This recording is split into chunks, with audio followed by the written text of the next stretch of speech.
Welcome back to the United Pubcast, Manchester United 2, Leeds United 2. Larry and I were just discussing a little bit earlier, the Sydney weather is a little bit like Manchester weather, but I would just describe it, Larry, as pretty much as God crying at the moment in regards to the performance and result this morning. Not exactly what we wanted. Leeds got potentially one of the highlights of their club's career over the last century, last millennium, since they've ever been back in the Premier League. So congratulations to Leeds.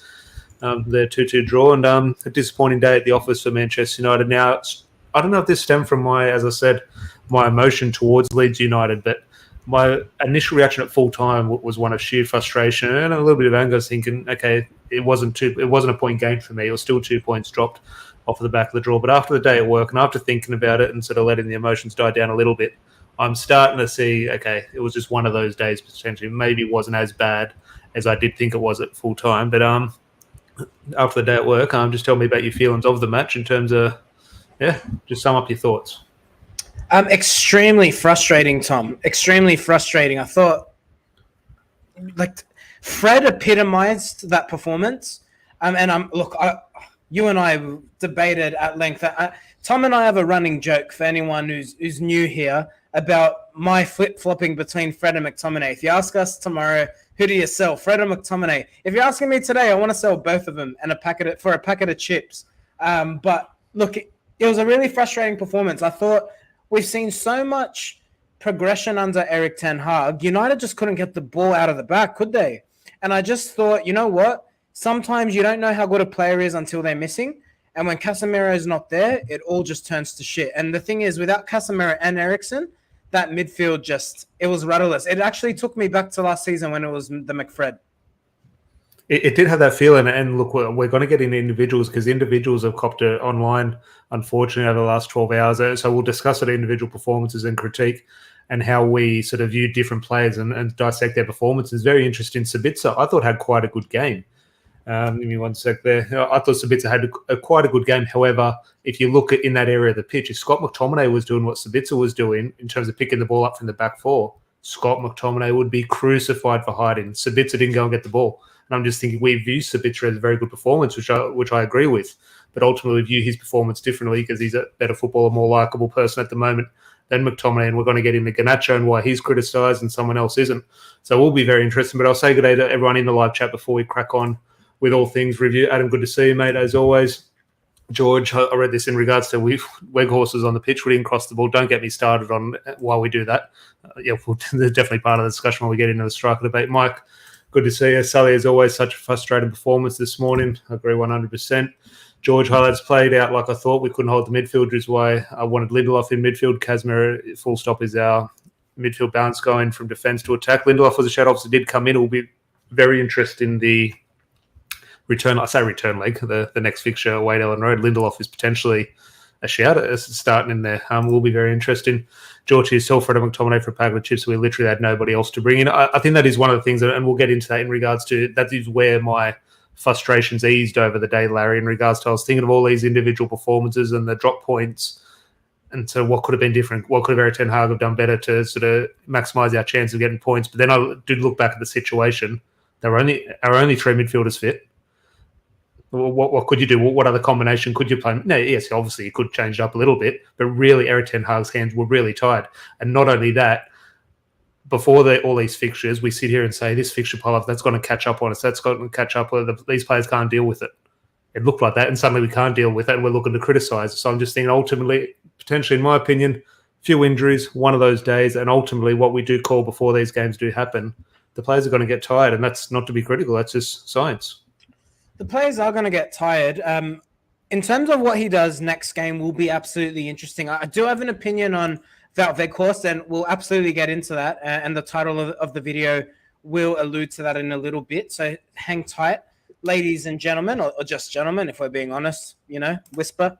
But on the midfield selection, and George, you're right. You are right about, Erik ten Hag doesn't have much to choose from. I think let me ask you this question, Tom.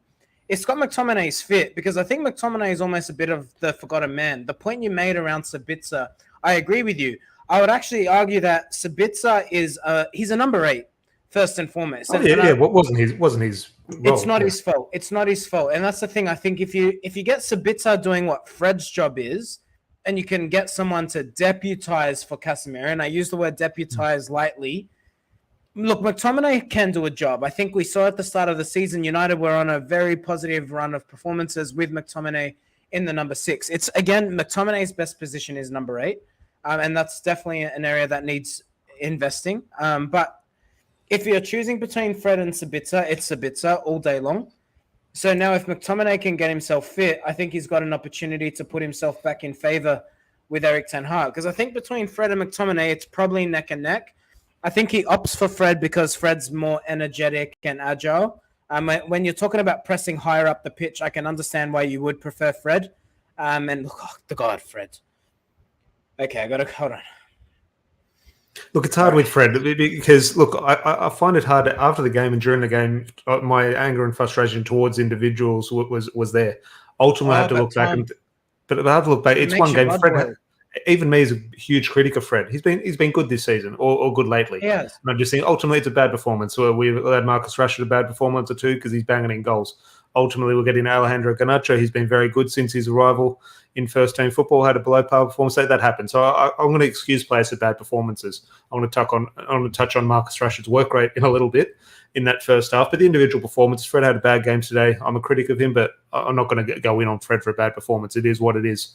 I think ultimately what sort of hurt us and what was highlighted for me during the January transfer window, why we were so vocal in terms of buying players. It's because of this, because ultimately we had a few midfielders out, McTominay's out, Eriksen's out, Casemiro's out, and suddenly there's nothing else there. And that's not to be critical of the players who did. They're all first-team players who did play in those roles in Bruno, Sabitzer and Fred. But ultimately that was the only option. I'm just thinking it wasn't working. We were 2-0 down. Something had to change. Now, ultimately we did change in regards to getting back into the match, but ultimately I just felt Erik ten Hag's hands were tied. I don't think he could do much. I think the players, okay, the first half, I'll question one or two effort levels, but ultimately, in my opinion, I can excuse this performance because it has been so good. If this was last year, we couldn't say it's one of those days because all of those days were happening every second Saturday. This season has been relatively very good. So this sort of out of the blue off day, I can say, is one of those days. I hope to say that. Yeah, look, I think what we need to put into context, United conceded in the first minute of a football match. I don't care what game plan you go out to execute. If you concede in the first minute, you're on the back foot. It looked like we're going to, and we had the ball. Well, we had the ball for the first minute, and it looked like we're going to, I was thinking, hang on, when we lose the ball here, we're in danger. And it's all stemmed off, not to be critical of Sabitzer and Fred, but no one dropping in between Martinez and Varane to pick up the ball. And I just said, we don't have a pass here. And suddenly Dalot played Bruno in a shocking position. Now Bruno loses the ball, so it looks like it was like the Harry Maguire and Hannibal one at Anfield. It was a shocking ball by Harry Maguire. Hannibal's the one that loses it. It was a shocking ball by Diogo Dalot. Bruno's the one who loses it. But ultimately, it was this almost kick off. The ball came back to the back, and they were, hang on, where's Casemiro? What's happening here? And they panicked in that first minute. Have I not made this point about Diogo Dalot this season? He's not as good on the ball as he's projected to be or proclaimed to be or perceived to be. I think he looks good on the ball when he gets going. In terms of technical ability, he's good. Tom, honestly, I was watching Diogo Dalot today, and I don't want to overview it or overshadow anything, but you know what? Wan-Bissaka's looked more assuring than Diogo Dalot has. And when Wan-Bissaka was bought, there was a clear gap between the two, and it was very much in Wan-Bissaka's favor. If you actually look at what the Englishman has done, I'm just asking the question here. Is Diogo Dalot, has he improved that much where he actually is clearly above Aaron Wan-Bissaka? Or have we just been tricked into thinking that because Aaron Wan-Bissaka was almost excelled for so long? I don't think it's as far. I don't think it's not a far gone conclusion to say Diogo Dalot is better than Wan-Bissaka. I don't think it's hard. When one's in good form. When one's in good form at the moment, they're going to look a lot better. And I think ultimately maybe we can take a step in the transfer market to improve the quality on the right-hand side. But ultimately, with the tools we have, it's good competition.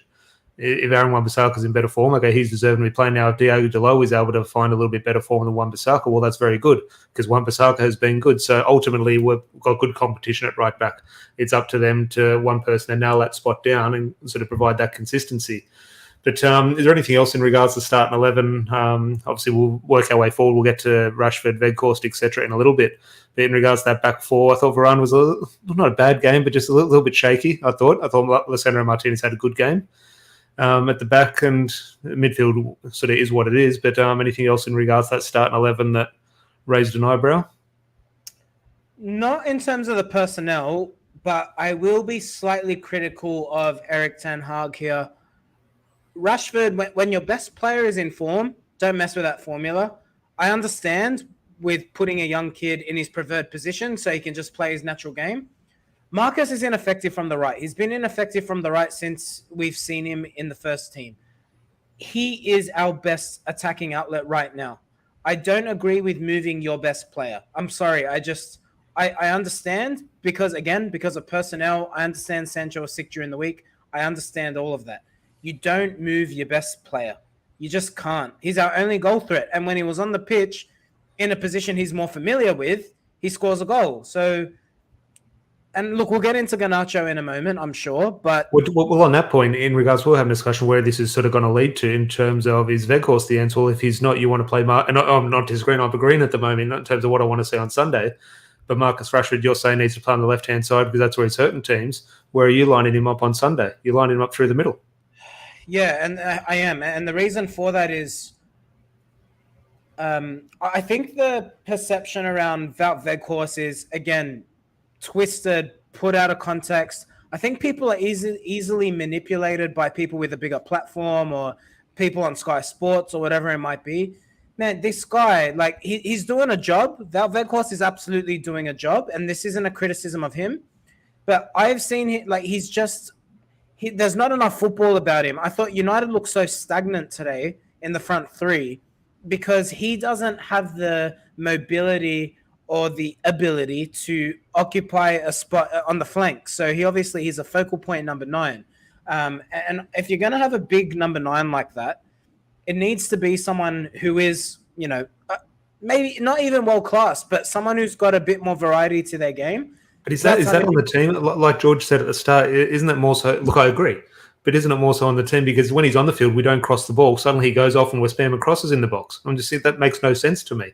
I'm just thinking when he's on the field, we're trying to play this expansive football, which doesn't suit him.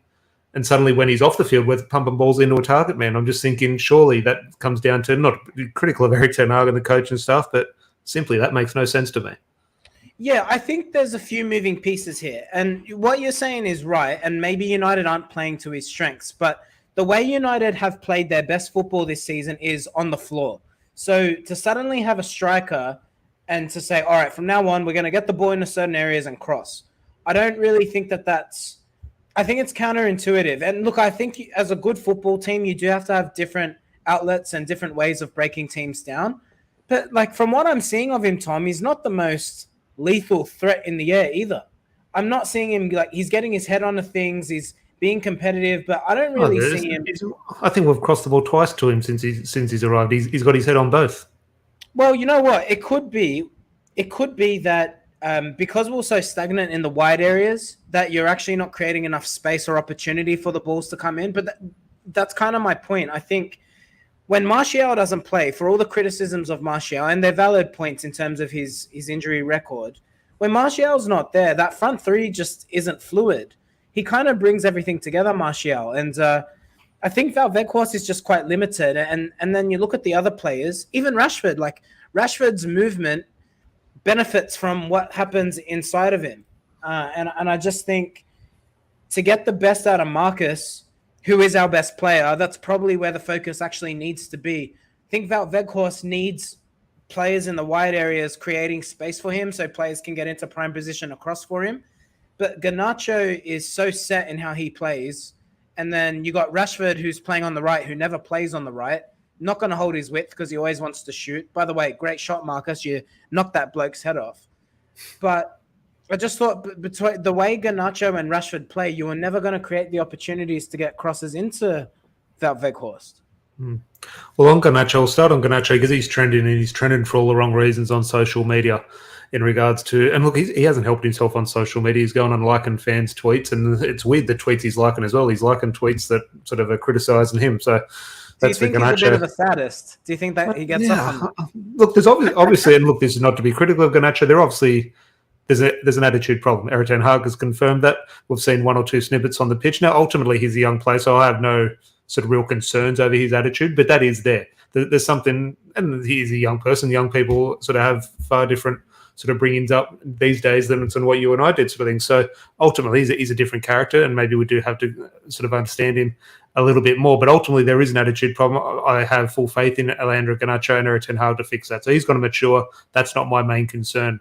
I've made it clear, and not clear, I've sort of tried to sort of steer away from it in terms of trying to be too over the top on him. I like Garnacho. I really like him. I don't see this. I don't see a world-class player there in the future. Like when Marcus Rashford burst through on the scene, he was nutmegging defenders and putting in the top corner. I saw, oh, geez, this guy's special. When unfortunately Mason Greenwood, yeah, this guy's special. In terms of, this is not to throw Garnacho under the bus. I saw Januzaj play very well. I saw Danny Welbeck play very well. And I'm not saying Garnacho's at that level. He could very well go on to be a far better player than those. Fingers crossed he does. But ultimately, I don't see this. Okay, he's the future. He might be a very good player for Manchester United, and ultimately that is unbelievable. If you can achieve that in your career, that is fantastic. But I think our expectations of Garnacho aren't fair on him, because I don't think he is what we want him to be. I think we just have to let him be what it is. But now ultimately he gives I don't know, what do you say? Not a bad performance, I don't think. I'd say a 5, maybe a 6 out of 10. On another day he scores a goal and we're saying it's an 8 out of 10. So his performance, I think, was fine. But our expectation of that performance is now he should be a 9 out of 10, and suddenly we're going to criticise him for that. So just your thoughts on Garnacho at the moment, sort of tying in all the unfortunate online abuse he's getting. Criticism / some of it has gone on to abuse. Online abuse, I'll never support it, right? Particularly an 18-year-old player, like, geez, right? In terms of his performance, he was selfish today. There were opportunities. I saw Marcus was central and unmarked for one opportunity, and Weghorst was central and unmarked for one opportunity. He's going to shoot. I understand. His composure for one of those opportunities was decent. I like that he took his time, twisted the defender, but his shot has to be better. He is a young player. Don't want to be too critical. On what you said, Garnacho not having world-class potential, Tom, I agree 100%. I don't see it either. I think he doesn't have blistering pace. I think he's got good pace, but not blistering pace. So then if you're a wide player and you don't have blistering pace, then you got to have really good technical ability. Again, not a brilliant first touch. I think a lot of that will come. I think a lot of it will come when he bulks up, because at the moment his speed and power are two different things, and he's quicker than Luke Ayling. He's far quicker, but Luke Ayling doesn't need to be quicker to get to the ball first. Luke Ayling's a far more, and that's as an adult against a kid, which is the thing. And Sully here saying, all the grief he's getting online is ridiculous, 100%. But I think Garnacho, in regards to, maybe when he fills out, we'll have a different picture. Ronaldo sometimes couldn't burst past players when he was young, because players could just step across him, have a little bit more about them. So on Garnacho there, in regards to saying, he won't be a world-class player, is the furthest thing from a criticism. Some of my favourite players at Manchester United legends, weren't world-class. So it's definitely not to be critical, but I think in terms of that is being labelled as a potential prospect of him, that's not fair, because in my opinion, that's not what he's going to be. So suddenly he gives a average performance, and we're sort of throwing all our toys out of the Prem. Obviously not us or anyone in the chat, but it's not fair when because in terms of you tie this contract, okay, what's he on? A couple of grand a week. If we're going to tie him down to a big contract now, what's he demanding? Probably 60, 70K a week. I'm not sure. I think we had this discussion. Maybe. But I think that's potentially what, a player of his age in terms of taking that next step would demand. So he's not Mbappe kind of, like, he's not. If you think of Vinicius Jr. at the same age, like, you know what I mean. And again, this isn't to knock him, but to keep him in regards to, we need to sort of match his desires and match his ambition and reward him. What does that then do to potential? And I hate to single out Garnacho. Definitely nothing to do with the result in regards to this. I'm not singling out Garnacho for the performance. Oh, of course. But ultimately, if we do reward him with this bumper contract, with the one or two questions Erik ten Hag has over his attitude, what does that do to him? I'm just thinking, should we just give him the Anthony Elanga contract, for example? I don't really know about an attitude problem. I think he's a bit selfish, but I kind of expect that from a young player. I like the confidence on him, if I'm being honest. I like that he walks out with his chest out and he takes on players. He's not afraid. He doesn't play within himself. He goes at his right back and he tries to beat him every time. Now, naturally, he's going to need to learn to have a different repertoire in terms of his attacking outlets and his attacking options, but that will come with age and time. I'd be much more pleased to see an 18-year-old back himself to beat an experienced pro like Ailing, rather than, all right, you know what? I can look okay and just pass it back here. What we were criticizing Sancho for before he got pulled out of the team. On a positive, Jadon Sancho. I was really pleased with his performance today. Not But brilliant. before I want to get into Jadon Sancho in regards to the positives. One more negative Tom brings up here in the comments in regards to fans' opinions change very quickly, which, 100%. We're all fickle. But he's 100% right in regards. It wasn't long ago we were sort of all writing off Marcus Rashford. If Garnacho scores a double next week, watch it. All our opinions change. Now, one thing Garnacho, I've always been adamant in regards to I don't see it with Garnacho. I really do like him. I just don't see that next level play. But one thing I always have been consistent about, even during these last 10 games, in terms of when he has been scoring goals, my God, Larry, those goals, they mask Marcus Rashford's work rate. That first half, Marcus Rashford's work rate it's not called out, and it should be. He's not a disgrace, but my God, his behaviour on the pitch in regards to his effort levels is, and it hasn't been great throughout this goal scoring record, but the goal scoring record has sort of faded all our judgment and it's pushed everything to the side. When he doesn't work, it kills the team. Well, I wouldn't have been surprised if Eric Ten Hag took him off at halftime. Now, ultimately, Eric Ten Hag made the right decision by keeping him on. He scored the goal. And again, that goal clouds my judgment, and I can sort of afford him some lack of work rate. But my God. And now, I don't know if it's just him or if he's on the right-hand side for that first 5 minutes and sort of had a bit of a strop and wasn't happy. But his lack of movement when Diogo Dalot had the ball, who have criticised for his passing, well, he wasn't given any help by Marcus Rashford, especially defensively. And, yeah. Just in regards to that, if we won today 3-2, I don't think we're having a huge discussion about Garnacho or Fred. So again, winning at goals and all these mask these sort of different flaws in different people's games. But I just want to see more from Marcus Rashford in regards to his effort.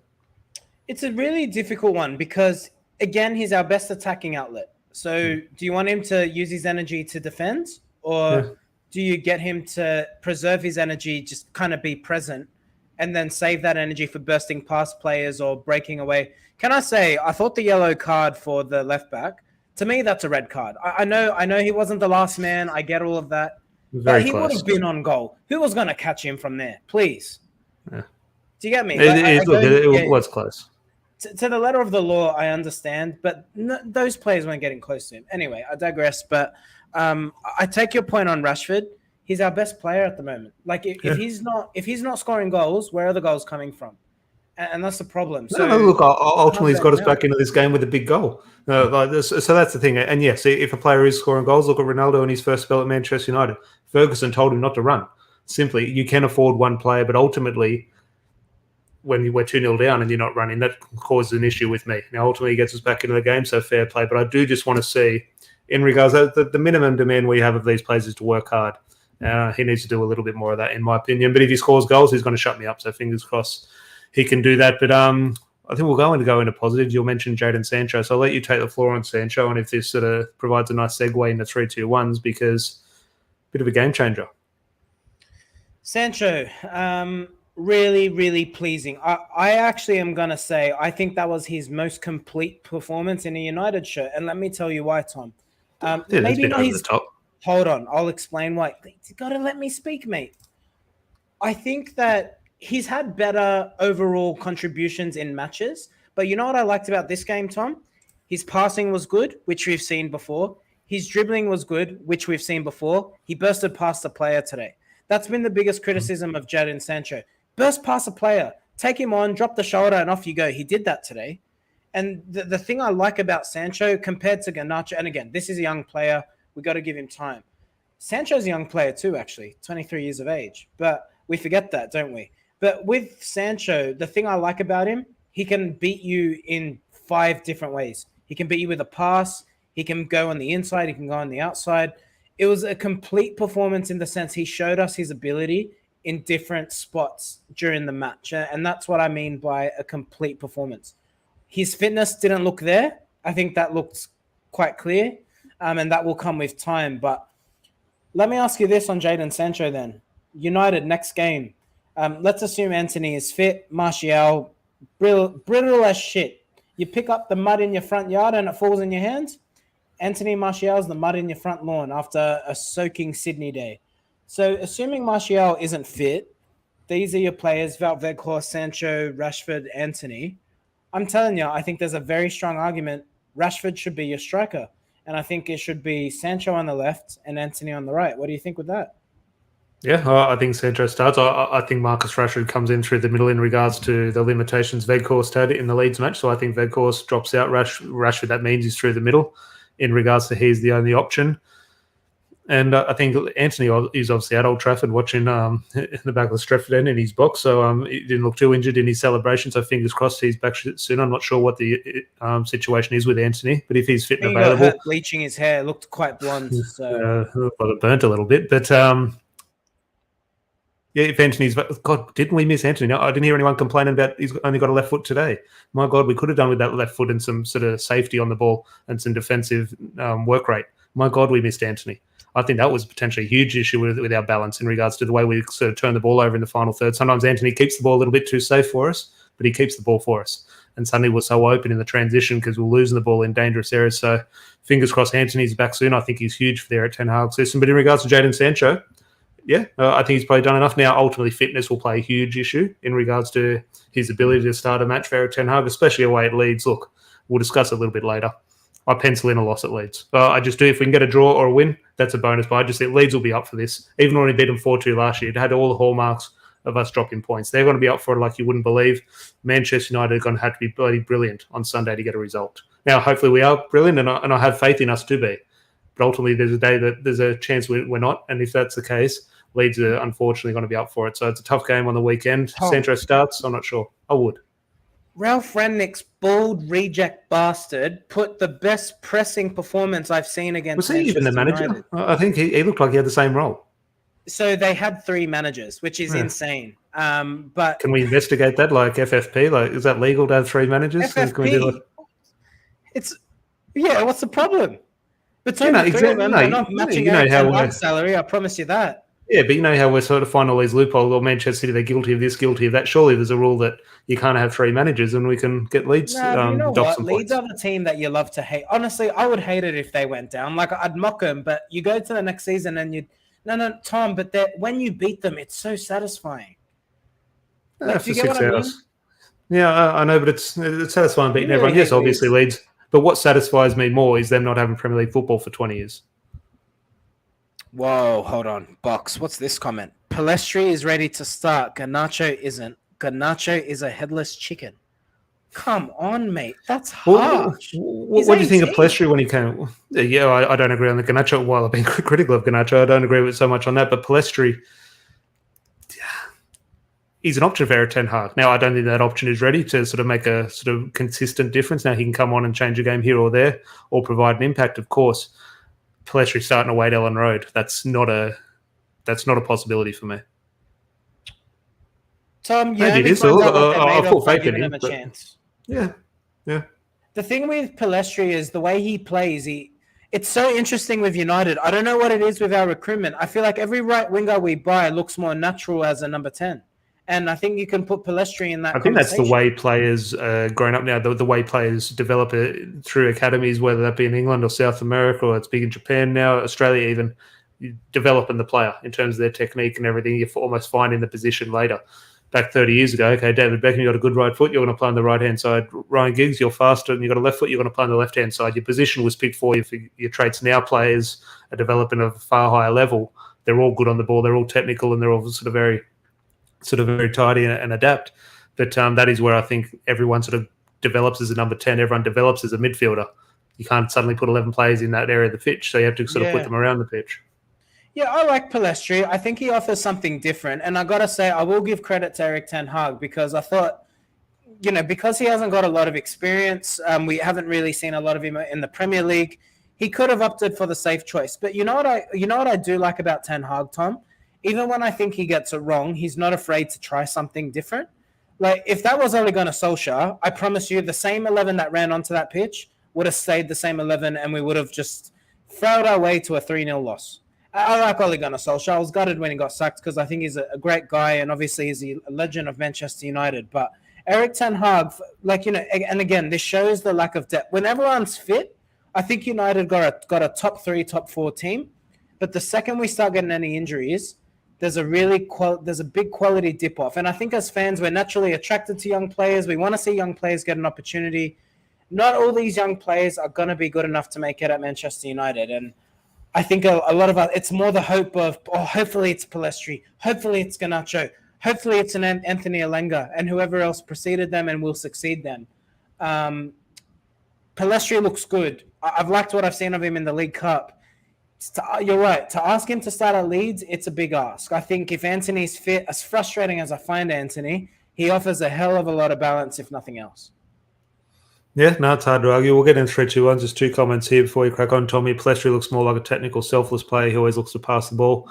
I like the look of him and box in regards to that Garnacho discussion a few people having in the live chat. I rate Garnacho, but he's very raw, even though he's young. If he's younger than his starting teammates, he shouldn't be above criticism. And that is a thing in terms of, I saw obviously one of the big content creators having a go at people saying he was average today in terms of a 5 out of 10. I think, okay, he's a Manchester United player. He has to be held up to the standards of a Manchester United player in terms of critique. Okay, abuse is one thing, but criticising a performance, today he was below par. Fingers crossed that Ellen Road is above par, and sort of we're having a very different discussion. But he's a Manchester United player, and he's going to have to deal with criticism. I'm not saying he's not, but it's part of it. Yeah. No, you're absolutely right. Let me ask you a question. Let's go back in time. It's 2003, Cristiano Ronaldo. Do you remember 18-year-old Cristiano Ronaldo? 19-year-old Cristiano Ronaldo? Can you imagine there was a Twitter performance. back then? There was a performance away at Molineux.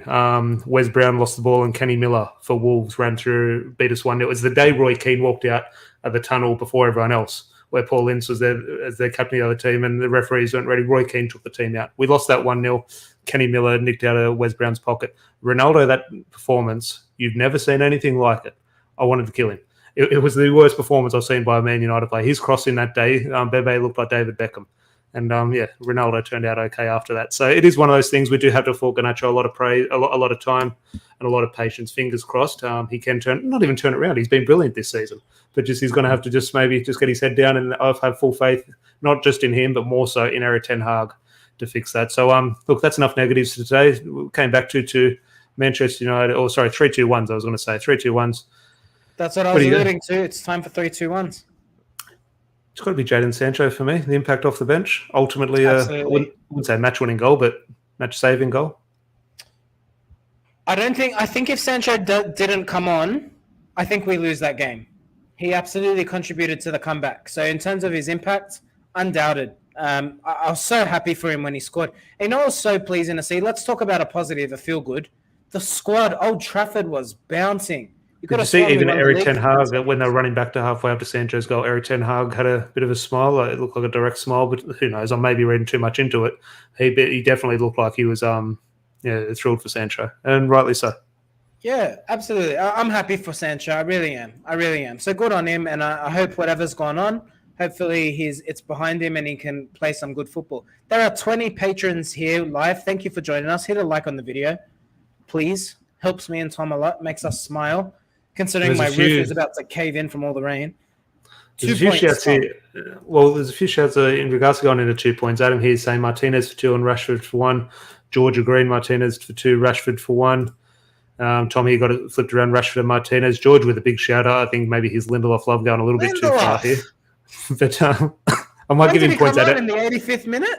At Ellen Road, I might give him a point if he starts. But in regards to, I would say Martinez, Marcus Rashford, ultimately in regards to the way we do these 3-2-1s, big goal. Big goal and potentially changed the game a little bit when he went through the middle. So his impact, I'd hard to argue a point for Marcus Rashford.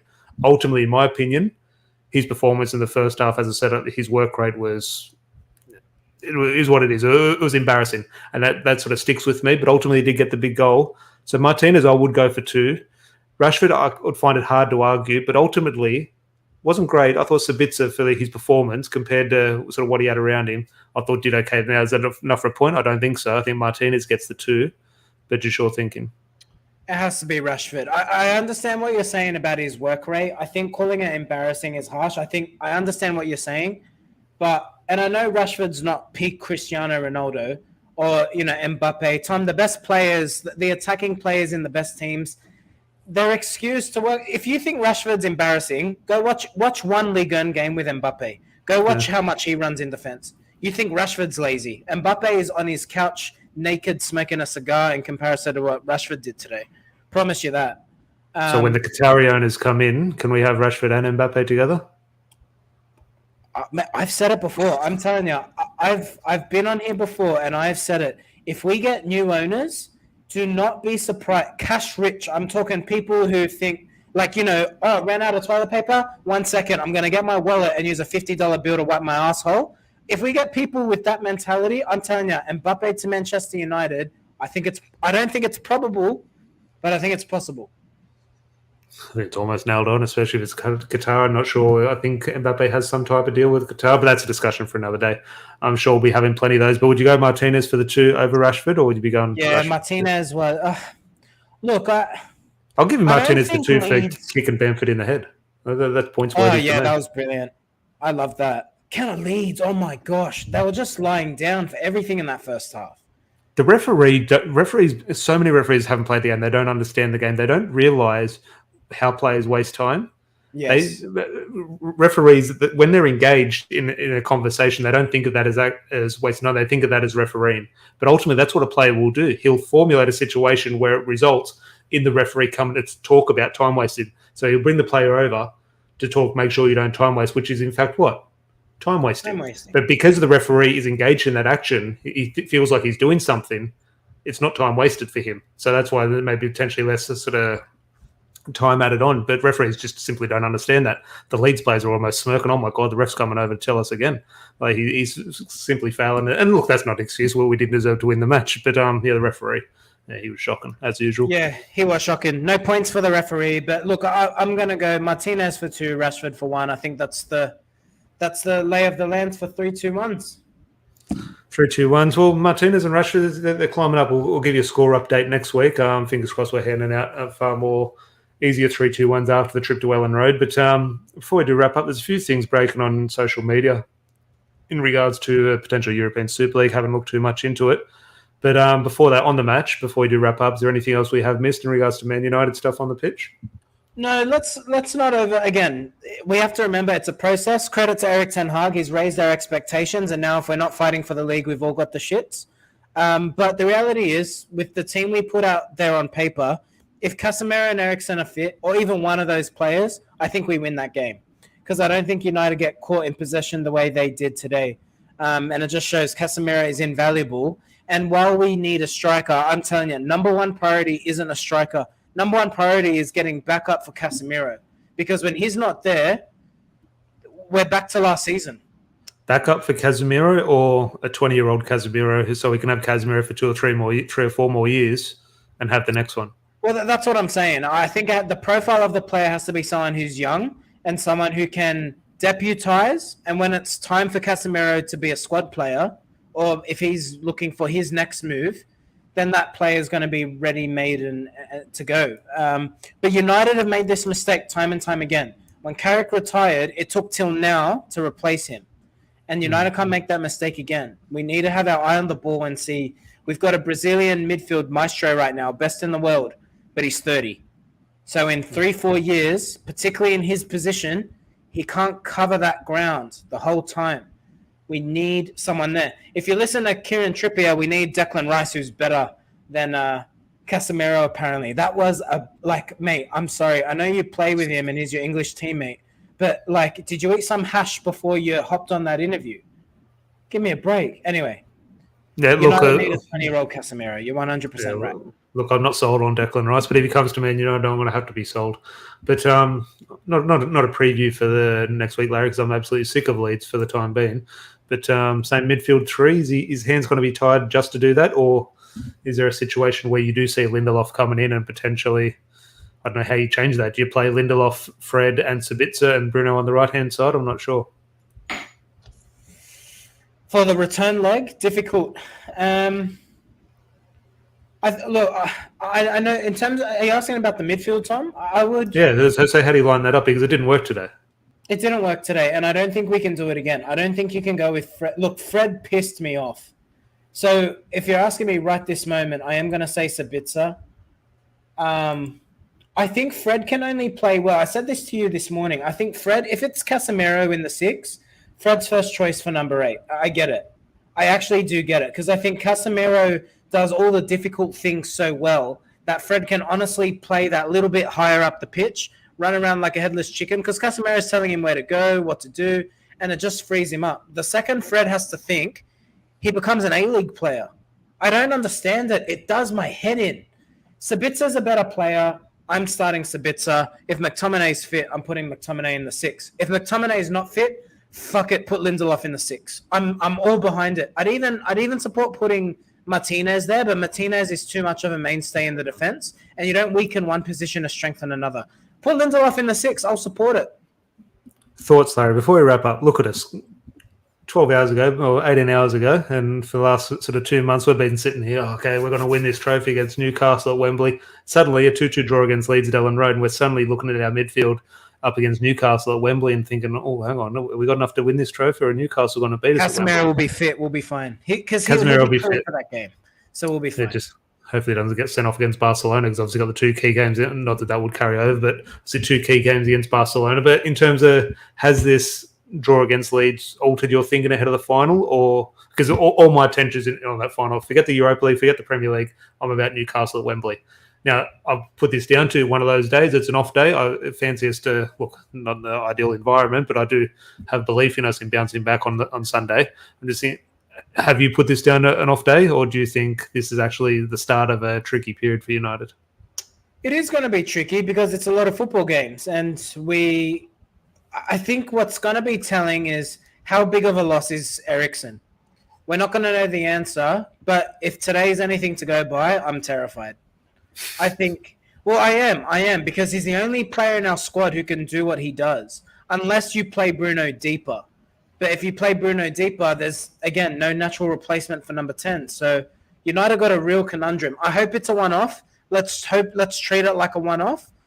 I think if you get Casemiro fit, I want to see Sabitzer in the 8. I think he can do a job. I'm going to stay positive. He was close to Sabitzer on another day, has 2 or 3 goals today, and we're talking about a 10 out of 10 performance. The way he switched to his left foot to pull that shot off, that's world-class ability. To do that in real time, that's world-class ability. There's a player there, but I think to get the best out of him, same problem. Casemiro's got to be fit.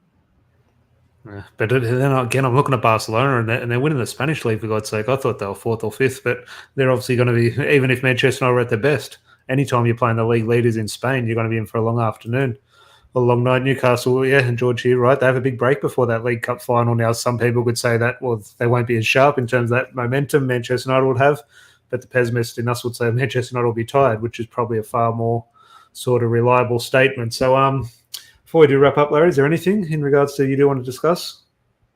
No, I'm done with this. Stay tuned for a potential Friday night pint tomorrow. And then a Leeds preview 2.0. Bring it on. I might just combine that. I might do a 5 things, 5 reflections. So keep an eye out for that. Let's all take it easy. There's a lot of football to play. I don't think we're doomed. But if we lose it at Ellen Road, I think there's going to be some questions. Yeah, well, we're not going to lose it, Ellen Road. Don't say that. But yes, I have penciled it in already. Unfortunately, but in Larry's 5 things, I'm definitely looking forward to the Scott McTominay apology and moving him one place above Fred in the pecking order. I'm looking forward to that. But hopefully everyone did get something out of that, obviously after a very disappointing result. But that is the price we pay. We have had a very good season so far. So it is one of those things you do have to, I hate to sort of saying it gets thrown out there, especially the way Arsenal have sort of bandied about over the last decade, but trust the process. It is, it's going to take patience to get this and under Erik ten Hag, but Erik ten Hag hasn't put a foot wrong in my opinion. So nothing but full faith in the Dutch magician. So hopefully you did enjoy that. Please do leave a like on the video, subscribe if you're new, and probably be back tomorrow for a Friday night pint, casual chat, obviously looking ahead to the next Leeds match, and who knows, I'm going to go on Twitter now and see what this Super League is about and how many more fixtures Man United are going to be playing next season. But until then, have a good one, and we'll chat to you. Cheers.